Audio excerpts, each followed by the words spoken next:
5, 4, 3, 2, 1. yeah. Hooray! Very simple. Very simple. Very simple. All right. God, I love the. Oh, you just reminded me though of last week's "Catch You on the Flip." I proper laughed myself listening back to it because I do it so coolly, and then you just burst out laughing. And I go, "Oh, I don't sound cool at all." It's just like catch you on the flip. Fuck. Why? Why did I say? Why did I say that? Cool. Anyway, sorry. No. I was just looking for that one line, even though I should know it off by heart. So, all right. And now, back to Dungeons and Dragons. Dungeons and Dragons.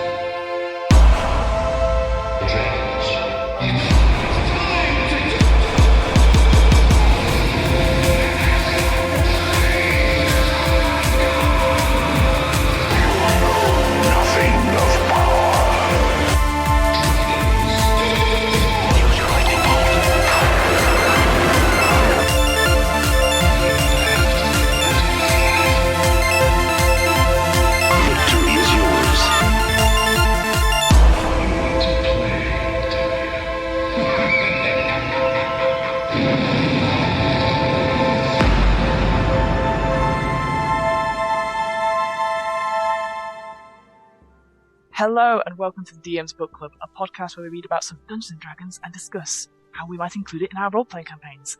With me, joining me in the Forest of Chult, as it appears to be, is Hamilton. Hamilton, how are you, my friend? I'm good. Now I want to add loads of like foresty noises now and sort of woohoo! Like the Wild Thornberry music.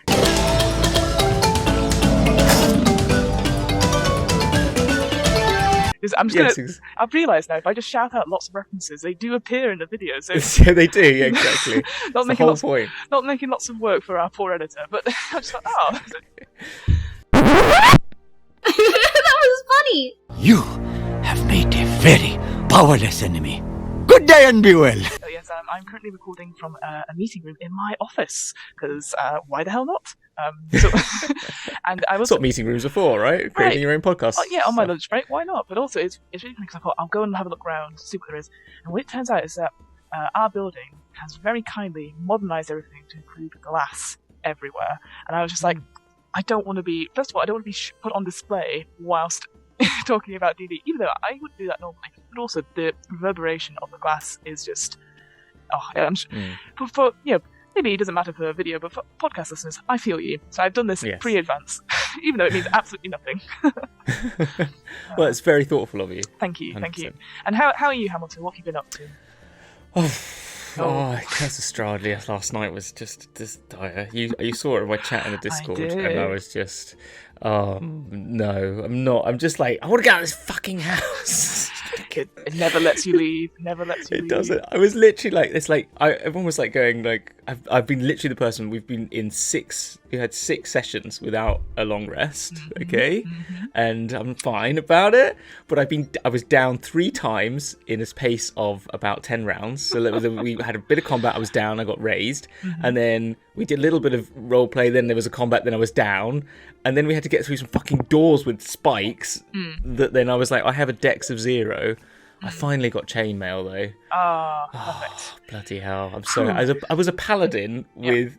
I've got the worst rolls. Everything's like 10 or 11. There's no negatives, but they're all 10 or 11. I've got one that's 13, so that's my strength. So my charisma, like spell save, is 11, and I had an AC of 10, and I had no hit points, and it was literally just like, can we just fucking leave this building now? No, let's go play with the orb. Let's see what happens there. That's a great idea. Fucking idiot. That's so fun. I was just like, I'm standing outside the room, and you could go in and play with your orbs, and then I had to come in and save everyone, but then I didn't because I nearly died. Anyway, Curse of Strahd. The hijinks galore. Oh, no, it is fun. I mean, I'm having a lot of fun, but it's just... You're just like, let us leave. The house goes, no. I always think of it as the house from Poltergeist. That's just like, it will rattle and then just disappear as you leave. Yeah, I've listened to the walls, and then my DM says, I'm gonna message you something. I was like, oh no. You hear a heartbeat. I was like, oh. Big spoilers for Cursed Strahd, by the way. But Oh, there you go. always when we talk about this. Right. Well, Hamilton, we have an exciting topic to talk about today. We've hinted at for many weeks, but finally we are here. We're going to talk about villains. Yes. And how to maybe create your own villain, or how to think about villains in another way. Because I don't know about you, Hamilton. As I've said off recording, there's a lot of villains that have come out recently, which is very fun, really enjoyable. Yes. But they're all like world-ending. It's the end of the world. It's a demon. It's a demon. that's all it is now. Demon. Yeah. It's like, is it a ghost? No, it's a demon. Oh, okay. And Or a vampire. Or a vampire. And it was interesting. So I did a quick thing. We obviously Dragon's Duel, or Roleplay Factory, as it is now known, has its own very own Discord, and you can come join us there, where we chat about meal deals, what we do in the shadows. Yes. The sadness of meal deal pasta salads. Yeah. We've got an architectural review channel now. You get to review architecture. I review buildings for you if you want. I'm brutal, but it's what the people want. It is. They ask for it. I give them what they want. In one of in our channel, I talked about what do you consider as a villain, and where do you get your inspirations from in the lead up to this episode.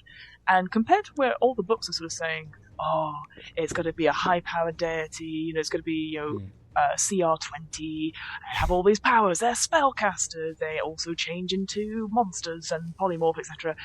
A lot of the suggestions we got, which were great, by the way, and thank you so much to everyone who joined in on that, were a lot of real-life suggestions. Obviously, there's people talking about, Cowboy Bebop. I think it's time to blow this scene. Get everybody in the stuff together. Okay, 3, 2, 1, let's jam. Anime stuff, which I think is absolutely amazing.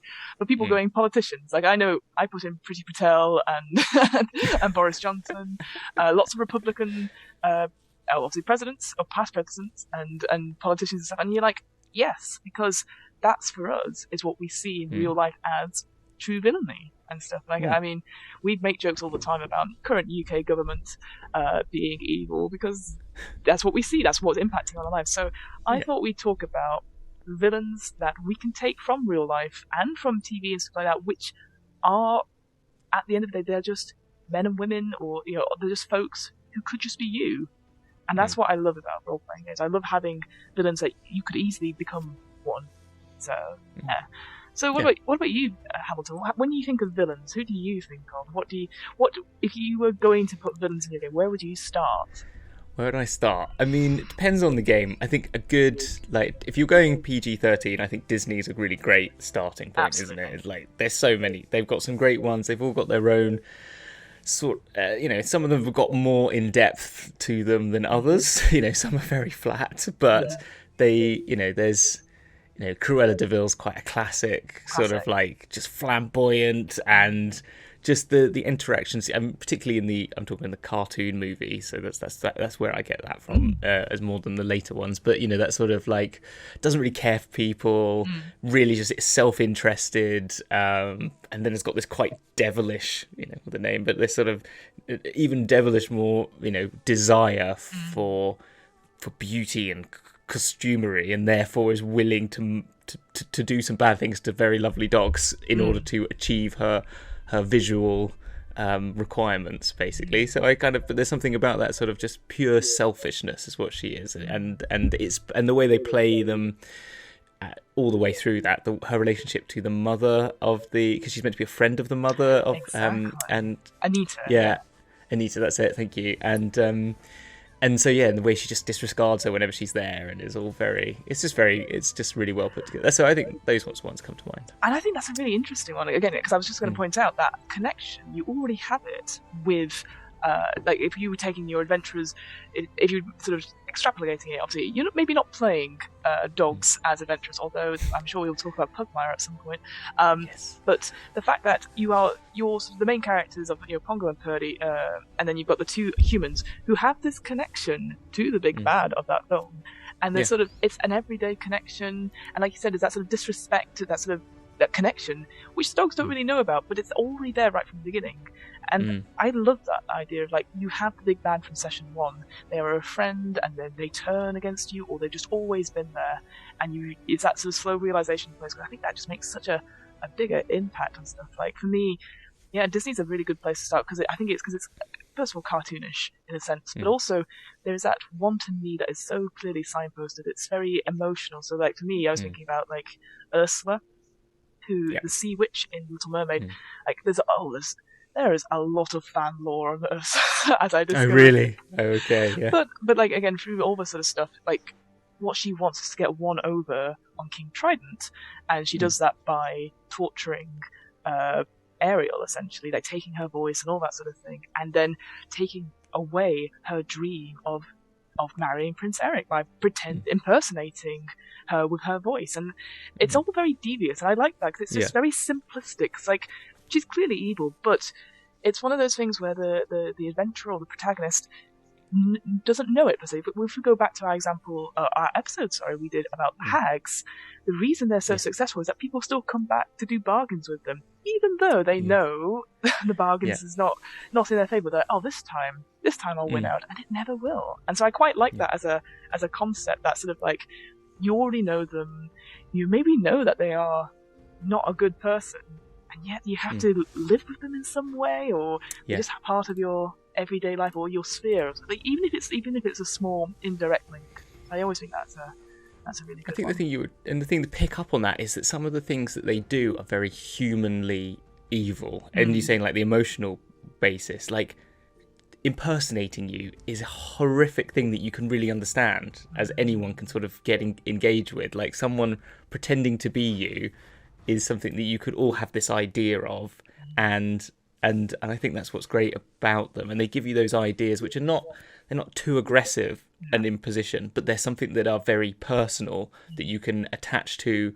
You know, if your players are comfortable with them, obviously, and always clarify that point. But absolutely. I think if they are, then they're very simple, not totally aggressive, but still quite emotional draws for your players to respond to. Yeah, and having villains who are going maybe one step up, that have power and resources already. So like you come to a city, and say the Sheriff of Nottingham is a great example of this, where they have influence, they all have it, and they bend the laws and manipulate it in a way that makes the good people look bad, even though morally it's not. And I think that's, again, it's very much like real life to a certain extent.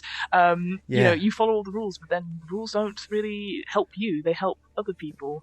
And that again is very similar. It's so like brings something really out inside you, doesn't it? That sort of like, but I'm doing the right thing, and it's just like, and it's just it's so bad. I can tell you, like I recently went to the council to do some admin work, and let me tell you, I paid them money. I've got no receipt, no nothing, and it took forever to get done. And it's just one of those things where you're thinking, like, I've done everything you asked for, and yet you still don't believe me, you still don't do stuff. And, the person, it was interesting because that person I was talking to, obviously is just a small cog in a big wheel, but because it's so unwieldy, the system, you can easily, as excuse me, you can easily, as somebody who is a bit more with it, perhaps, or you can just use the laws or use the structures of powers that are there and bend it to you. Well, a bit like the other example I can think of for that is now I'm going to get his name wrong, and that shows me bad as a Lord of the Rings fan. Is it Grimworm or Grimtongue? The guy. Wormtongue.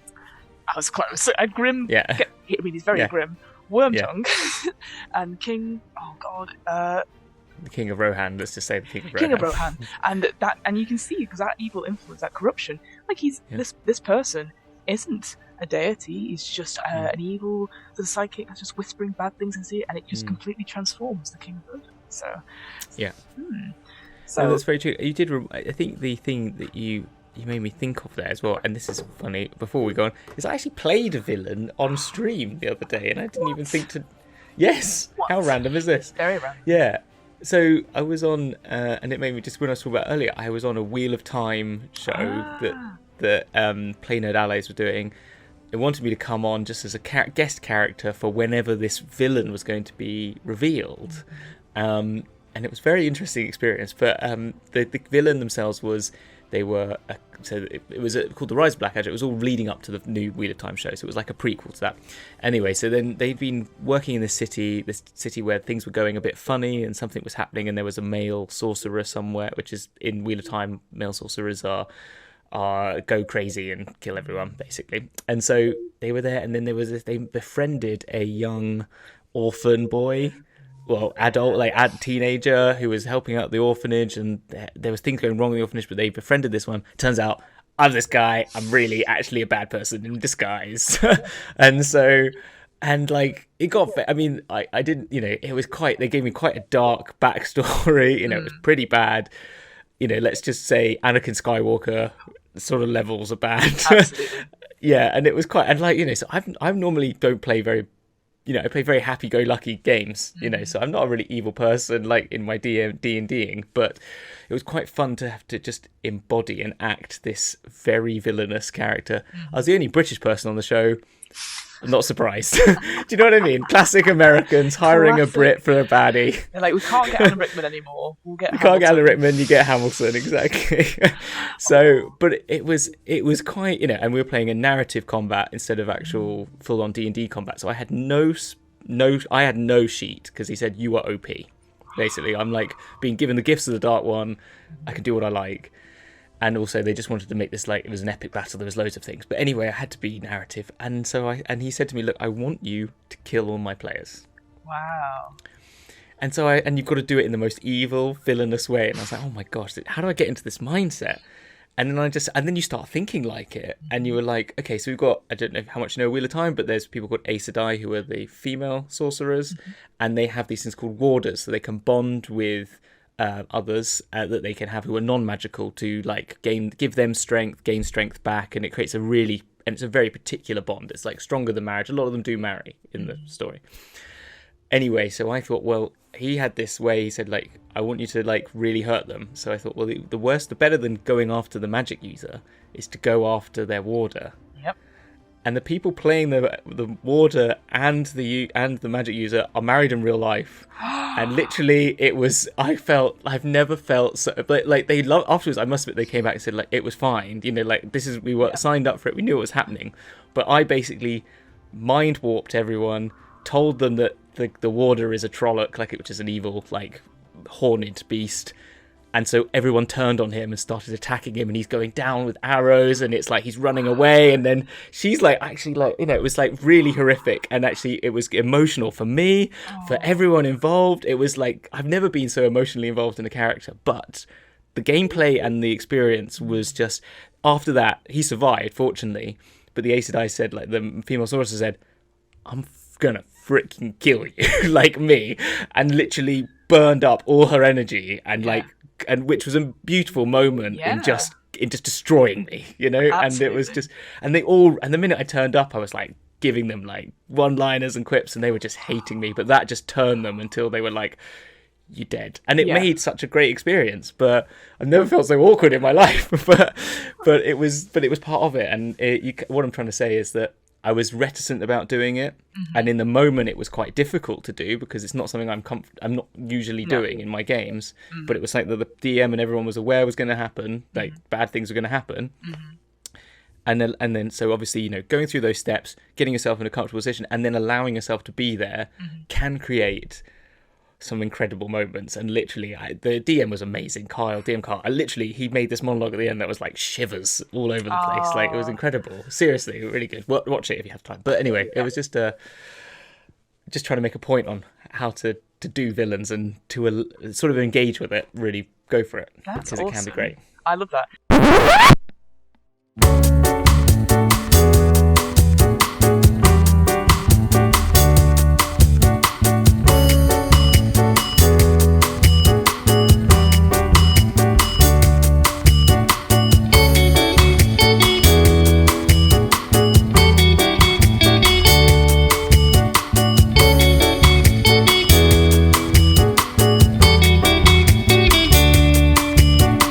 Do you want to do a 5-2-1?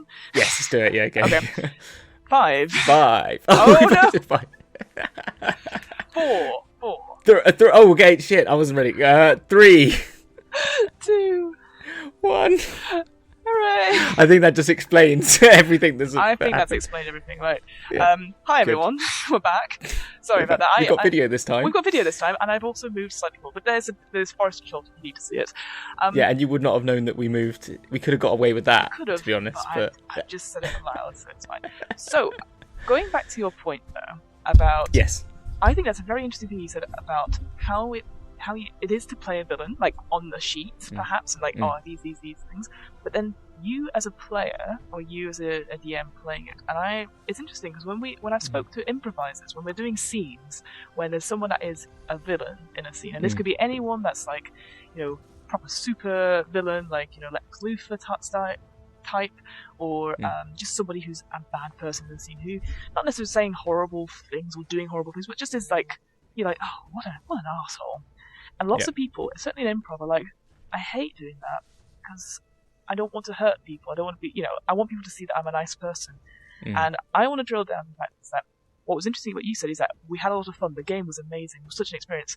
I felt awkward, but actually everyone was in on it on the first level. So that's always very important. I know we talked about trust and other players getting used to that. But also they know that's not you, that's just a player. And, there is something delicious about playing a villain and getting something over on someone and the realization, the penny dropping. But that's not you, the person, doing that. Like you're not deliberately taking puppies away from their owner to make a coat out of them. And I think it's very. I think it's. I love being a villain. I love getting one up on people because I just for the story element and that collaborative thing is so different. And it's a bit like when you play like games like Werewolf or Resistance, and you're just playing, and you're doing that whole sort of lying thing. I know some people don't like those games, and that's completely fine. But there's something great about being a saboteur. I love Werewolf. Exactly, because you're like, and then you do something. the whole energy in that game is just incredible. That's the thing. So that's the thing about using that energy, taking that nervous energy, and putting it into a confidence, cool thing, which is what we're sort of going to go on to now, is thinking about. How do you roleplay villains, and how do you get across it? Because sometimes you'll have a really cool villain in mind, but you're like, how can I do them justice? So I've got some examples of villains, Hamilton, and and you don't have to guess who they are per se, but just how would you roleplay them in, or how would you go about sort of indicating to your players that they are the villain, in a piece per se. So I will say these are all humans in a sense. They're all, and I've picked them just from a list on Wikipedia, as one does, called 100 Years Heroes and Villains, and I assume somebody voted them, so that's good. So, the person I'm thinking of, so number one, this person, they are obviously a human. They are very intelligent, very well educated. They get involved in a lot of mysteries, and so they have a very well establishment. I think the most sort of defining feature about them is that they have they're a bit of a foodie. They have a real taste for the fine cuisine. Yeah. Okay. I know exactly who this is. Excellent. That's good. But yeah, no. Well, it's when you say haughty, you kind of just go down that. You think it's going to be, I mean, I might even go for that sort of posh Scottish voice, that very, go like that and be very, welcome to my humble abode and give it all a bit of, and you go a bit jazzy, don't you? Do you know what I mean? Yeah. The mannerisms. That's what I'm going. I don't know why, but you feel like when you're refined and you have time to talk, everything talks with you, doesn't it? Yeah. That's what I'm thinking. I know this is not their voice at all, but and it would be very much. It doesn't matter because for the audience, in case you didn't get that, that was supposed to be Hannibal Lecter from The Silence of the Lambs. So exactly, but the fact that you went in a completely different direction, not many people would get that per se, because you could be like, here's the pates I've laid out there, the vine, and just describing foods, because again, there hasn't. There's not many villains, I would say, that have like a foodie aspect, but giving them like a human trait and really sort of grounds them, makes it. And it reminds me a bit of like your sort of phobia of the sort of foodie language that we had in another show. I've forgotten where it was, but in the Feywild one with all the sort of smells and foods, is that you can be very visceral with very like mundane things. Just like you could just be very descriptive about. He gets getting the pate, but he thumbs his finger in it and just scoops it up and just goes, like that, and then passes it to you, which is like a really like, power you know, play. which is something. If people didn't do, like, people would not do that. But if they did it in real life, you just, how would you react? Exactly. You know, you can really put your characters on edge of just like, Absolutely. Yeah, you can imagine. or just comes over and takes food from your plate. Well, that's what I was thinking. Like, you invite him to a big dinner or a big ball, and you just, I don't know, you're randomly assigned place settings. You know, it could, like, there's always a ball at some point, or a big conference, and your players are there, and you sat with this person who's like, oh, let me try, and just goes around and just licks, like, whatever it is. Like, you can really sense the plum sauce. And you're just like, who the fuck is this guy? Yes, exactly. Because they're just weird, not deliberately evil. Because obviously there's no mention of cannibalism yet. No, but not yet. Just taking those hints. Exactly. And it doesn't even have to be cat. It just could be just something other that he does with the food, sort of thing. Like, I really think I had a character once that I had in a one shot I did, my first sort of one shot I did, which was like an evil person had a palace and he was doing a party and everyone went to it, and he did things with the drinks where he would like give people different drinks and it would affect your brain in different ways, but all party fun. It seemingly was. Do you know what I mean? At first it was all like, oh, I drink this and you can only speak in rhyme. Some of the stuff I do in Dragon's Duel was probably where it came from, but like, and also one person turned into a bard. Nice. Because they drunk it, but it was just because it was making all into a party and having fun. But then it turns out he's an alchemist and there's all dodgy stuff going on. But it was just, you know, I mean, but it's like that hinting of, oh, this is all happy, right? Yeah, because again, it's onto the players to work out, is there something not right, or is it just you being over paranoid and stuff? And I think that, again, that's the delicious part of it. So here's another example I got, and this is actually from the Wikipedia page itself, that they've described this person as a cold, heartless tyrant. That has sort of, they put the stereotype of somebody who is like a battle axe. They are sort of a popular metaphor, for corrupting influence of institutional power and authority in bureaucracies. So, with that in mind, those sort of ideas in mind, how would you where would you place this person per se? What would you do? See, what you're making me think of is school dinner lady. Do you know the classic idea, the stereotype of the big bulking arms, brutish sort of figure, big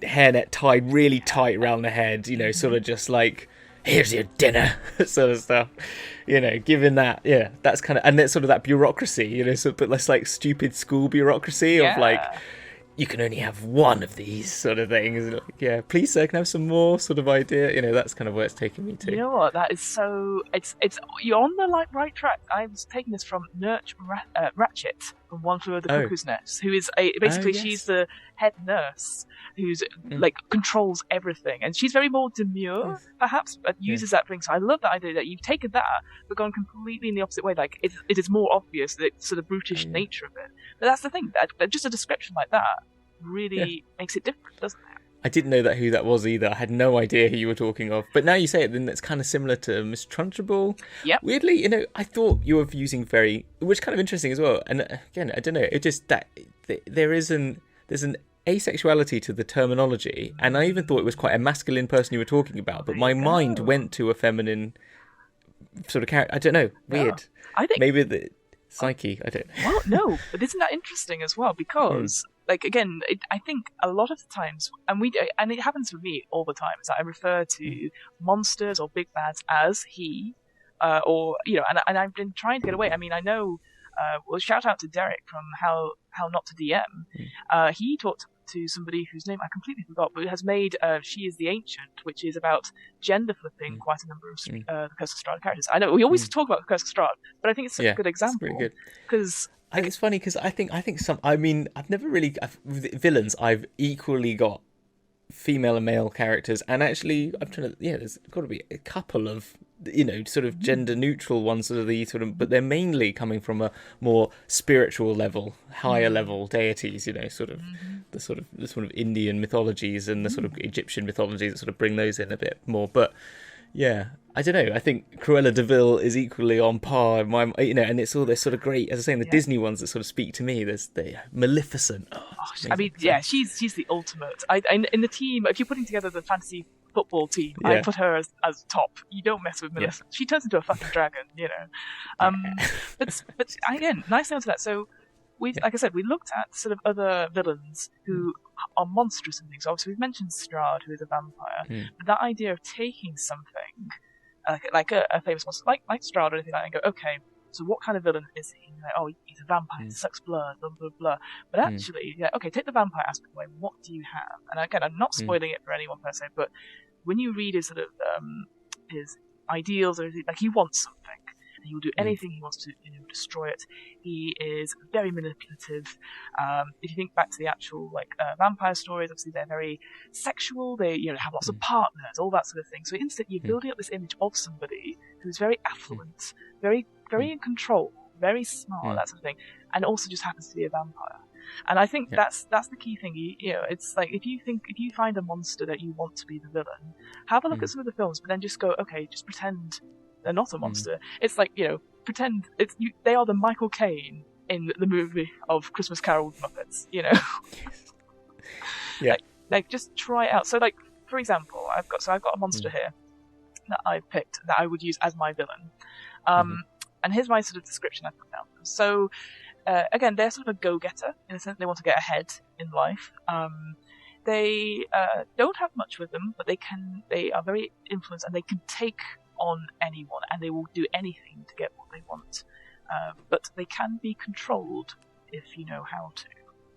So when you think of that, when that's a description, I'm almost describing maybe a sidekick per se, but I'm not. But like, what would you? How would you put that into a little description of somebody who wants to get ahead, is very cold-hearted, sort of wants something, but can be controlled to a certain extent if you know the right way. There's a few ways. They kind of, it's just going back. I've got this idea of like a sort of worker, like maybe like I've got this. Now you've made me think of it because you're saying they can be controlled. I'm thinking of like an autonome. That's why. Yeah. Do you know what I mean? So they're sort of like, but like they're working hard. They've been just sort of half mechanical being that sort of then could be controlled if you were able to hack into them, or whatever magical way you could overpower the autonomes, like they have a creator, so there's that sort of sense, and that's kind of what make it. But they're also just this devilishly trying to push themselves ahead. Maybe someone slips into the machine one day because they're doing too well on their scores, or someone turns up who's got that's sort of like, that's going very dark quite quickly, but they're meant to be evil, so that's what. No, I think somebody who's has sort of psychopathic tendencies in a way. I like that. So what I'm reading this from is it's an entry called the Dullahan, which is essentially a headless horseman. So if you think of like Sleepy Hollow or anything like that, they are controlled because somebody has their head in some way. So, but again, you went somewhere different. Like again, I like that idea that it is like a servant style like thing, but they have their own powers, and they could like almost unfeeling in a way. That they'll do stuff on command, or they'll have a think themselves, but they won't act in mercy unless it's in their self-interest. It kind of makes me think as well that the sidekicks you talk about that are really more devilish sometimes than the villain themselves, the main villain. I'm trying to think of a good example, but you do have like what's that guy? What's that thing in Star Wars?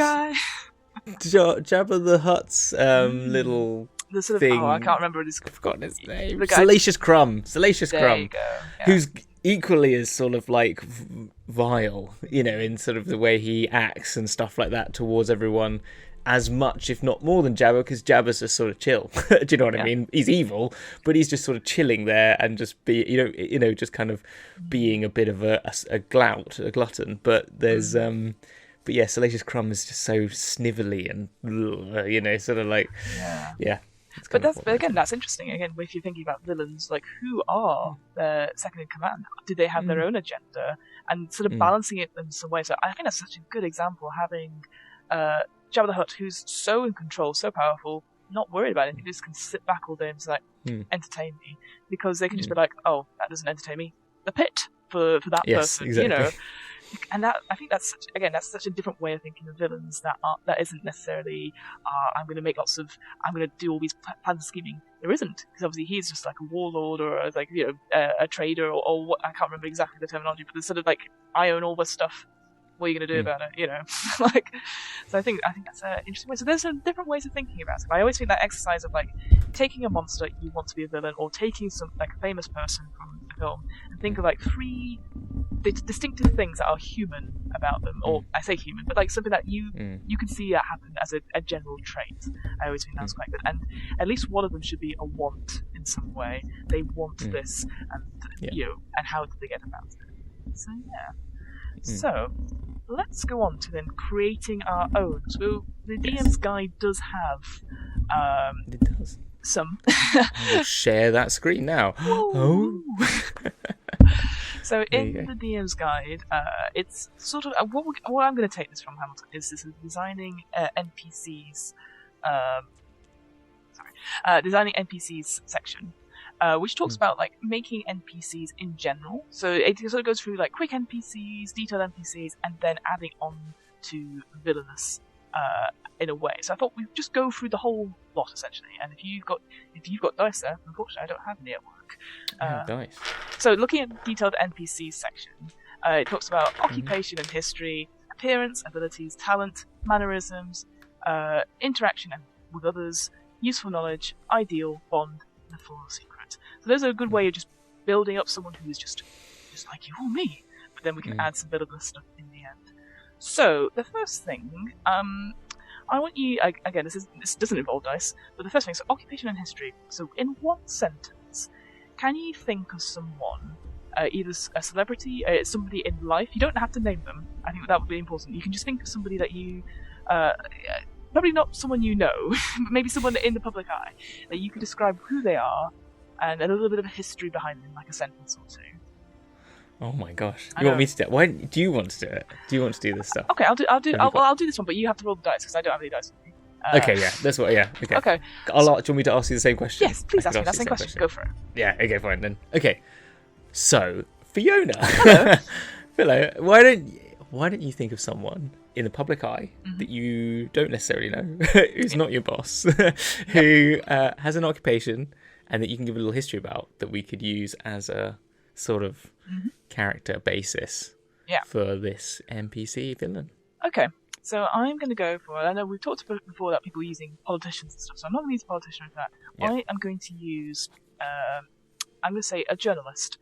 They are not necessarily, they're attached to one publication, but it's independent to all the other publications that are usually in the UK. It's a satirical one, and they sort of make a lot of, when they write stuff, it's about everyone. No one is off limits, and they're very keen to give stuff to sort of be like, see what these people are doing. It's not right. I think it is a matter of they're right wing, left wing, neutral.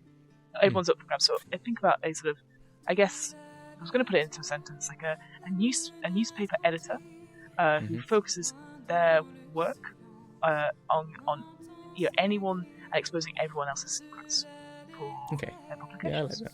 So we're just making, so just clarify, it's not actually we're making the real person a villain, we're just using a real person's occupation as a way. I just wanted to clarify that for the people listening, or anyone's lawyers. No, exactly. We're just going to take that, because that's a person on the top of my head, I'm just going to take that and put that. So we can come to their name right at the end, so that's all good. Yeah.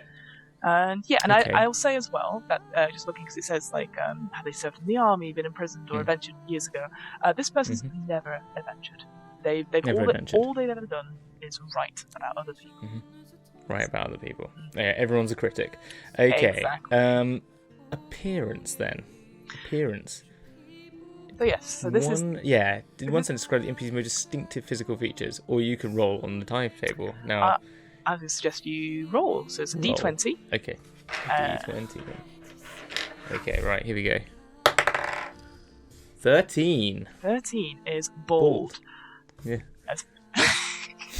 Sorry, we're not making this person from that description. I don't know who this person is you're describing but either. They are cycled. So I like that as well. And looking at the other, so this person, their distinctive thing is that they don't have any hair at all. They are completely smooth. And should we go with like ridiculously shaven, or just got the friar tuck, or have they got they got a long Bill Bailey style? Oh, I don't like rat tails. No, a rat tail even? Oh no. So yes, let's have a rat tail. Okay, a rat tail. So we've got like a rat tail with piddly Yeah, rat tail just tiny. with little rat tail coming out the back. Okay, Yeah, cool. Right. Definitely. Should we roll another one? Should we get another one? I think we'll get another one because there's up to 20 ones. There's some great ones here. The ones I like are ones that are exceptionally beautiful or exceptionally ugly. So Let's go with that. let's go for it.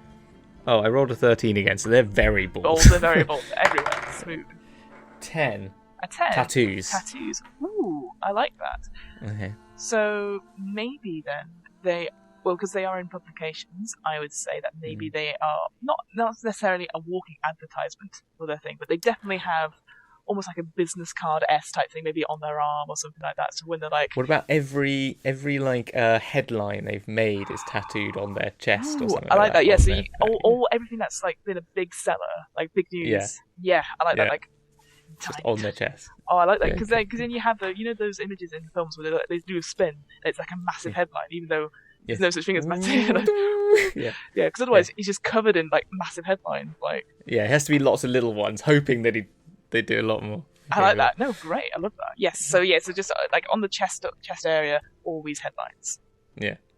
And I will say, actually, because we've made an assumption as well, we don't know if this person is male or female. So I think somewhere on their chest, they'll have all their best headlines. So that's me. That's true. There you go. Or it could be on the back. Or on the back. Or wherever. Or on the belly. Or anywhere. Somewhere on the body it has a list of headlines. There you go. So so we'll say this now. We don't know if this person is male or female. So there we go. No. Cool. Okay, cool. All right.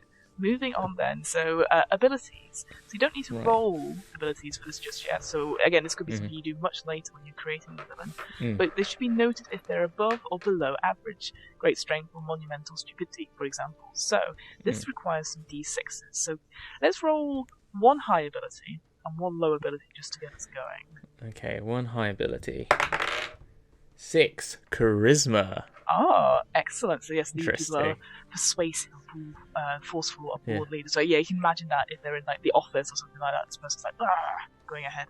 Go get me this, go get me that. Yeah, no, just also that ability to sort of like sleuth out the truth and just be able to sidle up to people and just sort of just like charm them into giving up secrets for their tabloid. Yeah, get me portraits of that Spider-Man. Oh no, but even just exactly. It's Green Goblin, exactly. Yeah, it's but I mean also just like sort of just hanging out in a bar and just sort of just like buying someone a drink and sort of keeping them getting fed with drinks and sort of just being really like charismatic with them and laughing and then going, so you work for Infotech, or this is Infotech is a made up tech company. How's it going over there? What are you doing over there? You seem like a very intelligent person. You must be high up on the what's your everything latest that goes on invention? there. Yeah, absolutely. Yeah, exactly. Oh, I love that. Okay, let's go for their low ability then. Low ability, cool. 2 is dexterity. So they're clumsy, fumbling. I like that. Again, maybe because we sort of mentioned that this person hasn't been out of entry. All they've known is like life behind the desk. So maybe they're very sedentary, perhaps, or maybe they're just sort of like they just keep very still. So when they don't do performances per se, they sort of stay away from that sort of thing. Yeah, maybe it's less than I was doing the more hand gesturing, but maybe it's more just sitting there quietly and sort of just mentioning a few things and then back again and then just like that. Like a coiled cobra, essentially. So that's But I kind of like the sort of like slapstick of it, the fact that they like seem really cool, then they get up from the table and knock it over. Just, do you know what I mean? So they've had this really cool interact every time they're like doing a monologue to the PCs. They sort of just turn around and a cape gets caught in the table and then falls along with it. Do you know what I mean? Sort of really stupid stuff like that. Yeah, so anytime they do a monologue, they have to be sat down, hands on knees, not moving. Yeah, and then the minute they get to it, so they're like their second in command comes and gives a little drink, and they kind of go, and it just falls everywhere, and they blame the minion and kick them away. Yeah, I like that. Amazing. Great. I love that. Okay. Moving on to talent. So, in one sentence, describe something that this person can do that is special, if anything. Roll on the talent stage. So another D20. There's some great ones here as well. Like great with kids. I like that one. Great at impressions. Skilled dancer, which doesn't make sense. 19. Maybe then you're the skilled dancer of words, like being like a skilled wordsmith, and it can make it like it flow off the page and stuff rather than an actual dance. Yeah, I like that. It's good. Like, bringing that into something.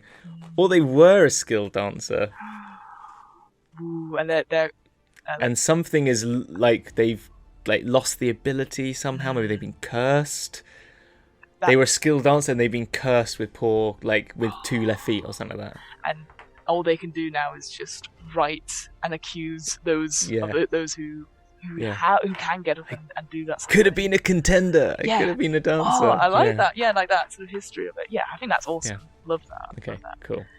All right, next is mannerisms. So, in a sentence, describe one mannerism that will help the players remember this person.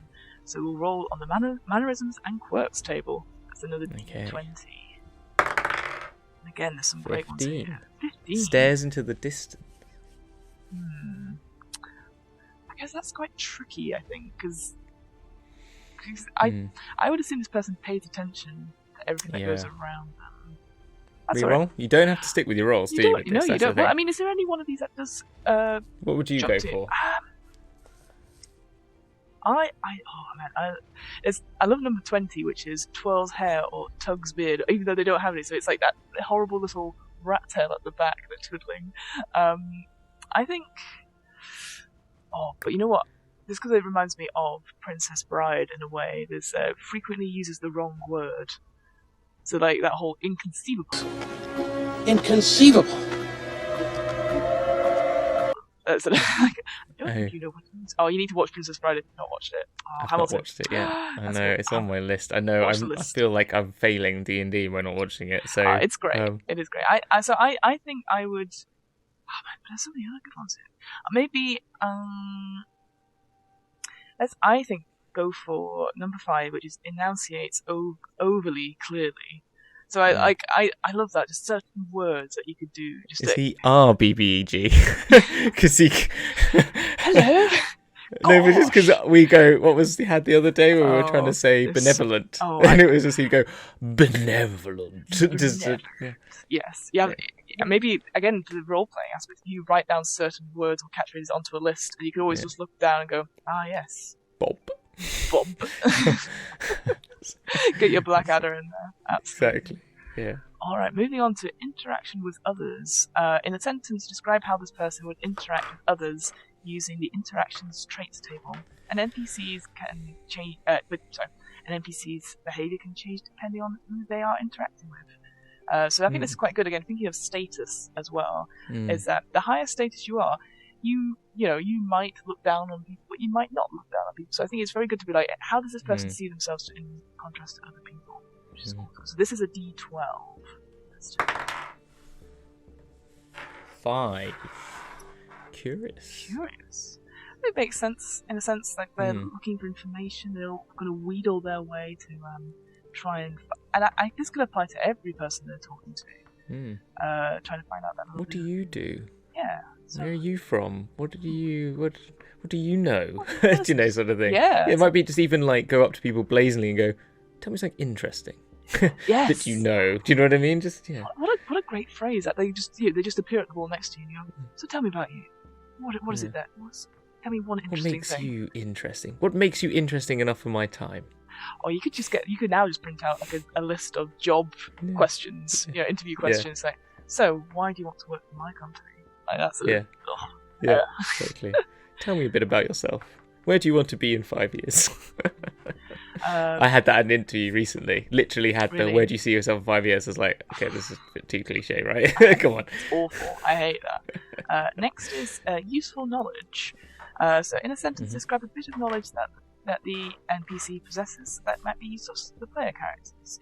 They might know something as banal as the best inn in town or an important clue to solve a murder. Now, obviously, this depends on what you're doing, but I think this villain that we're creating, they're a great source of information, so they could find out pretty much anything. I mean, so whether or not you pose them as the big bad, or as like almost like a Rita Skeeter from Harry Potter, that sort of like has all the gossip and stuff, and is that again that sort of we're talking about the hags from before, whether they have we'll get something out of this, but at what cost?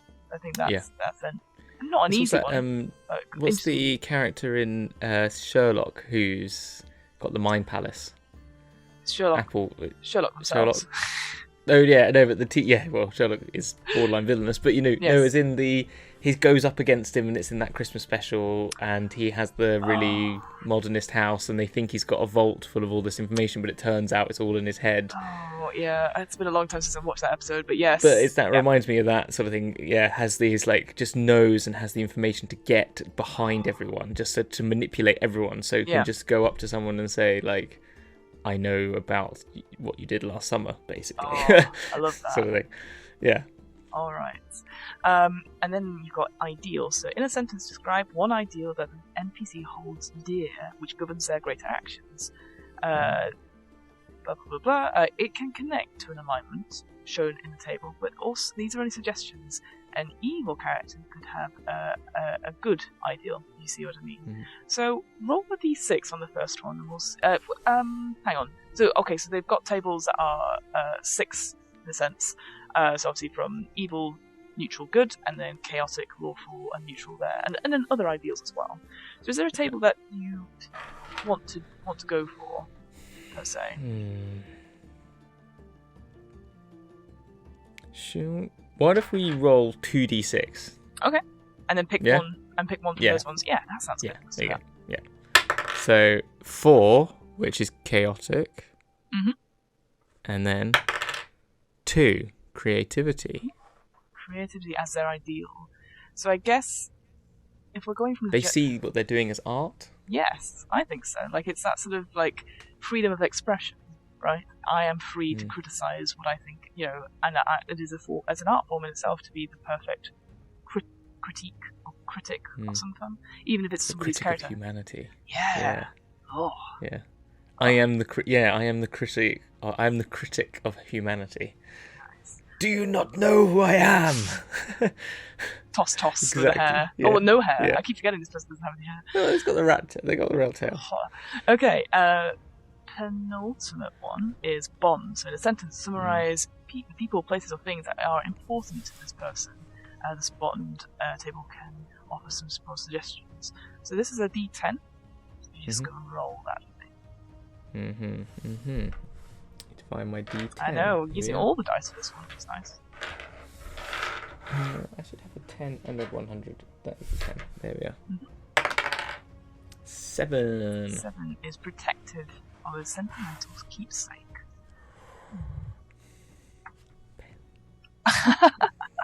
A fountain pen of some sort, or a quill. Yeah. Or maybe given by a partner from previous times, or just maybe the first thing they bought with their gold pieces. Yeah. Or a pair of ballet shoes.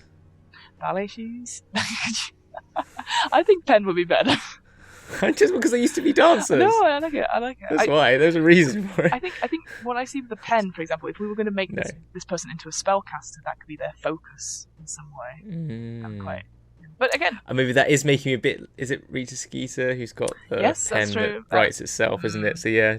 Well, again, I like the idea that this again adds something to it. So it could be any of those. Yeah. I like the fact that it's more of a spellcast, it's a spellcasting focus, or maybe it's or maybe they're really a lich and it's where their phylactery is stored in a pen. There you go. How cool is that? Again, we've not even thought about age or anything like that. That this person, we just said this person just writes a lot of stuff. They've always been around. Maybe they're the ancient one. They are the ancient one. They are the ancient one, and I love that. I love the phylactery of a fountain. It sounds like, you've got to put it somewhere that's sort of innocuous sometimes, haven't you? So it's just always on you. Ooh. I like that. That's really changed how I was thinking about this. So that's really good. Okay, finally, is a flaw or a secret. In one sentence, describe this person's flaw, some element of the character's personality or history that could potentially undermine the character, or a secret they are trying to hide. So that's a D12. D12. Specific phobia on an 8.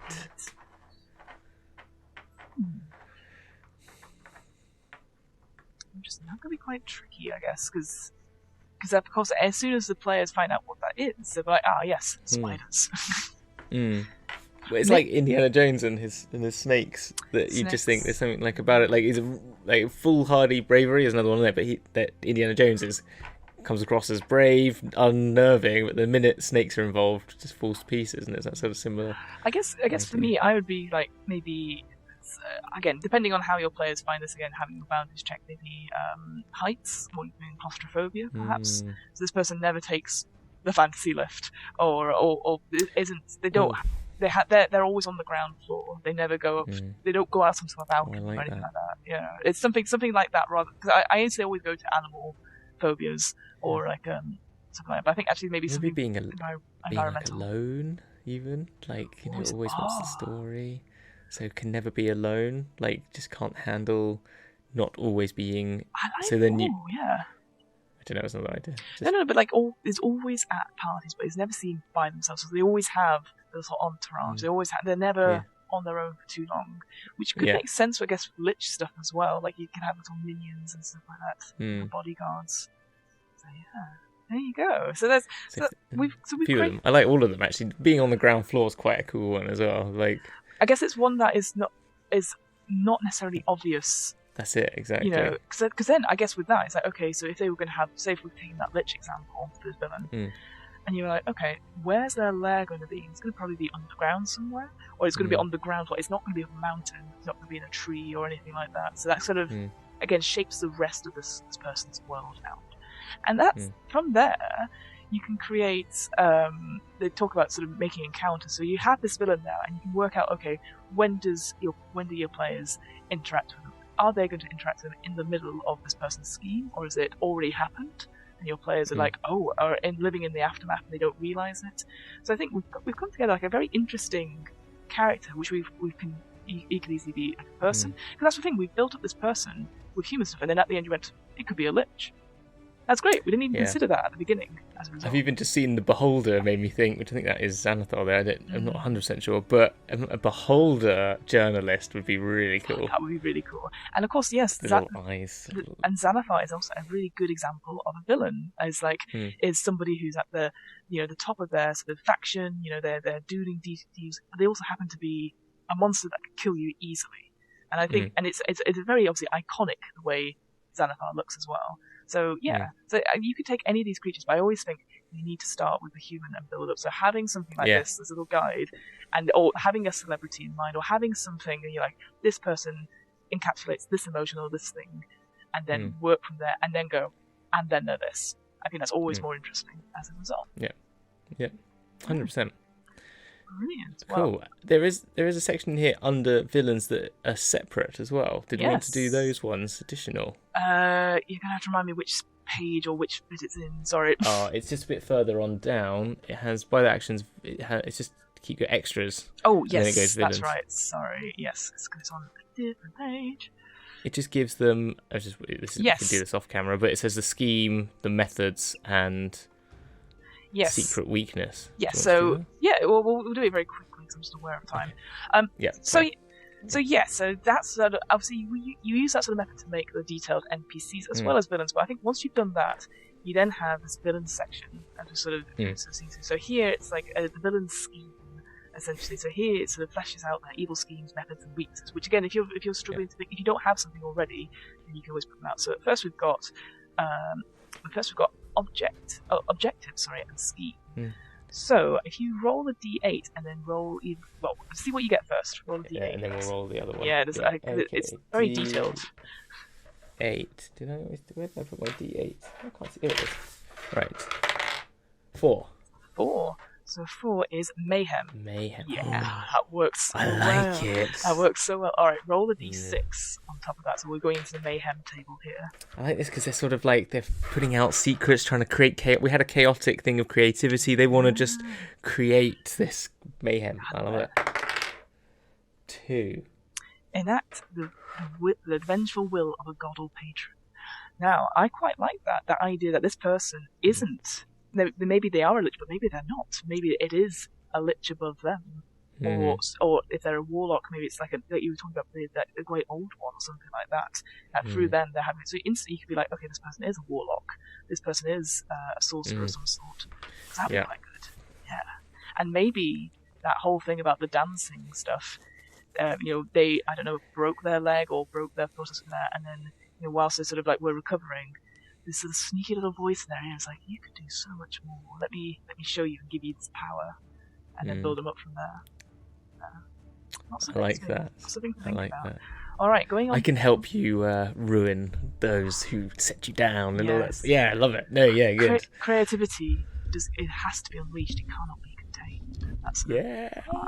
Yeah, okay, I'm loving this. This is good. All right, They're great. going on to the villain's method. So roll a d20 for me, please, because this table is huge, really big. Okay, let's go D20. I love it. Oh, 2. Oh, Is that nice. 2? Yeah. Nice early one. Okay, so their method is assault or beatings. Now, obviously, this is just just this is the phrasing of it, so it could be physical. I like the idea that it's verbal, and it's just a proper dressing down in all these articles. Yes. That's it. Yeah, verbal. Yeah, just like exactly. Just through horrifically written, just tirades at people. It's just ripping them apart over and over again. Absolutely, and of course, it's almost like what's it called now? I appreciate you might not have seen Bridgerton, but there's a. I have. Oh, you have. Wait, so you've not seen Princess Bride, but you have seen Bridgerton? What is life? Yes. But obviously in Bridgerton they have the Gotham columnist there who does that sort of eloquent dressing down of various people that aren't included in that season's marrying off and stuff like that. So that's what I like. It could be easily like that. And again, as a DM, if you have time to prep these things, I like the idea that after your parties come back from the adventure, you're writing little reports from here and say, and it's obviously reported completely incorrectly. It's always the bad bits that are emphasised. Yes. Because you can imagine the DM making notes anyway, and then just writing it. I've got an idea for that tattoo now. It's a tattoo which rereads instead. It goes sticks and stones, or something like may break your bones, but my words will always hurt you. Sort of thing, or something like that. That's just on their back, and something like that. That's just like their little just their little nod to it. I think that's really cool. I think that's really cool. All right. Yeah. Then the final section, and thankfully this is a short section. The villain's secret weakness. So finding and exploiting a villain's weakness can be very gratifying for the players. Although a smart villain will try to conceal this weakness. So it gives an example of a lich. That's quite funny. It does actually, and also gives you, for example, it has a flat trim for its soul that it keeps well hidden. Well, okay. I actually didn't read this before. No, me neither. That's fine. But let's roll it. Let's roll a d8 and see what we can get from that. I thought I had a really cool idea. But that's the thing. What's one example, right? 2. The villain's power is broken if the the death of its true love is avenged. I'm gonna say let's as DM DM Bright. We'll go for the hidden object that holds the villain's soul. Let's go for the number one. And it is the final entry. Jeez, there you go. So there you go. But could I got one idea for broken if the death of its true love is avenged. Go for it. Right? The death of ballet. There was a death of someone killed this. Oh no, right? Okay, is the silly idea, right? Yes, it always. There was a critique who came along, saw one of their plays, and gave it a hounding in the press. An absolute hounding. Said this dancer was terrible, and they played in it, they directed it, they wrote it, they were everyone in this show. And this is maybe get a little bit dark, but then say like then that killed off dramatic ballet theatre in this city that they're from. That was it. They thought they could revive it, and it had been dead for years with their new grand space opera. And after this critics review, they break their own legs by jumping off something. Like, they're not trying to kill themselves, they just can't stand themselves because of it. So they sort of jump off a building or something like that, but like not high enough to kill them, or do something like put them in a vice, or like they stick some own body modification, kind of what I'm getting at, to do that, so that they could never dance, because if no one can appreciate my dance, no one will ever be able to appreciate my dance. I like that. Yeah, there you go. You see, again, a little tragic backstory. Perfect. And then they get the call from the ancient one, whoever the chaotic power who wants to destroy the world, and that's where it is. And of course, I know we said like an old one, something like that, but actually, obviously, the Fae could also be an example. Yeah. All that stuff. I'm only using that because I don't actually know what the ancient one is. I just think something. It's Cthulhu, alien-esque sort of thing. But right, okay. But again, all of these are great options. Yeah. And so here you go. There's us just creating a very quick way of creating villain, but instantly. What a cool thing. And it's technically human. is mortal, is what I meant to say. I think that's the whole point of getting through this. Is that I love not the idea all- now, sorry, that the party basically just have to put on a performance of a ballet which is amazing, and then they'll gets never get rave that. reviews, and they'll give up on their evil. Well, they'll never get that. But unfortunately, Hamilton, it's time Sorry. to end. No. It's I'm very just aware of time because I've got to get back to work. Yes, you've got to go to work. I've got to go Okay. back to work. But Hamilton, is there anything you'd like to quickly plug? Anything? No, don't worry about it. No. Yes, Dragon's Duel Season 3 will be starting very soon. Yeah. And I can confirm that it's on December the 4th, which is a Saturday, will be our first of our character creation episodes. That's awesome. Oh, I'm so excited. Which will be a usual game show, but not so usual, with all the crazy multiversal ideas that we've got. That's exciting. Did I say that? Yeah, so yeah, that's what I can say. Fantastic. And just to quickly end off, What about yourself? What about me? Well, when I'm not in the Forest of Chult at work, I run the What Am I Rolling, twice monthly RPG one-shot podcast. So it's always going very, very, very well. I'm also doing lots of improv stuff just now, which I'm sure I need to. This is at this point, Fiona. You put it in the comments, or put it elsewhere.